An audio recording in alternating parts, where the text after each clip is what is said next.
Артефакт «Странная вода» был настоящей имбой версии 1.0 и лучшим артефактом за всю историю Сталкера. Еще никогда не было такого крутого артефакта. Во-первых, он давал прибавку в 40 килограмм к весу, но и это еще не все.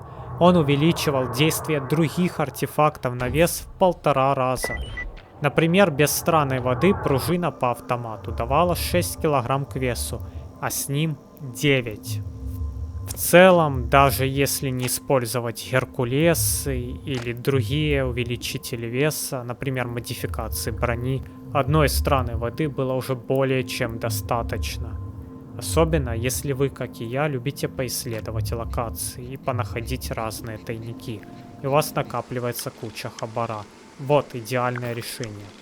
Во-вторых, странная вода давала огромную защиту от радиации. Давайте посмотрим это на конкретном примере. Вот участок рыжего леса, изобилующий радиацией. Здесь находится известная пасхалка с 35 бутылками водки, спрятанными в деревянных ящиках в одном из вагонов. Весь участок железной дороги покрыт радиацией, и без странной воды его можно пройти, но сделать это очень трудно.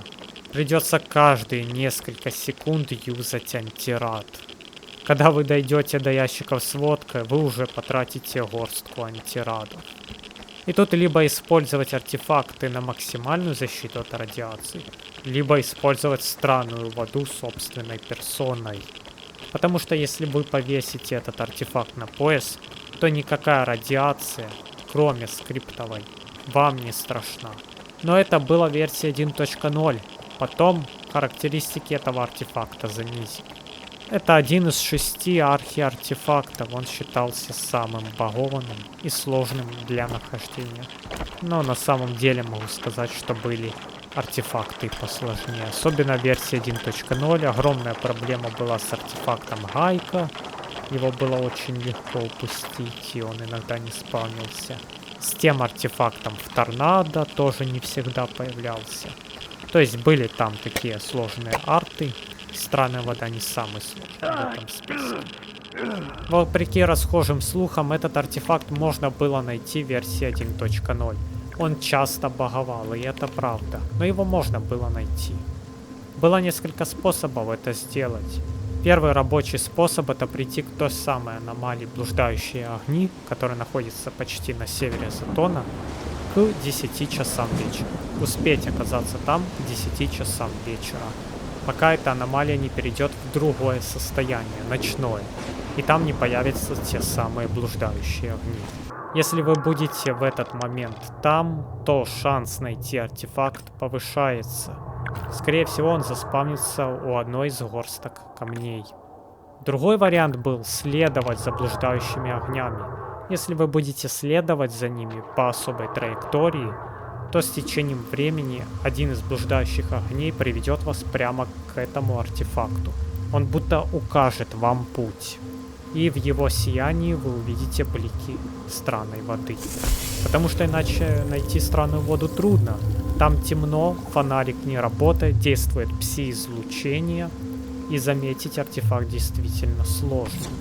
Но он там был, и могу сказать, что на самом деле найти его даже в начальной нулевой версии Сталкера было не так трудно. И это стоило тех усилий, потому что вы сразу сходу получали суперчит, по сути, от игры. Это крутая защита от радиации, это огромная прибавка к весу, учитывая еще и то, что артефакт усиливает действие других артефактов на вес. Вы могли спокойно перемещаться по зоне, не бояться за перегруз, не бояться за радейку. Единственное, что да, вот этот эффект опьянения, скифа пошатывало. Но я вам могу сказать, что он не такой уж и неприятный. То есть да, скифа немного шатает, экран становится ярче, но терпеть можно. В критических ситуациях это намного лучше, чем либо юзать Геркулес, которых очень мало. И до определенного сюжетного момента они недоступны в продаже медиков. Их там не будет. И это намного лучше, чем мучиться с перегрузом и рассовывать вещи по тайникам, потом возвращаться за ними. А тут еще важно не забыть об этом. Ну, короче, это была шикарная опция. Потом, конечно, характеристики этого артефакта немного занизили, но он все равно остался легендарным. Не таким, как был, не настолько, но тем не менее.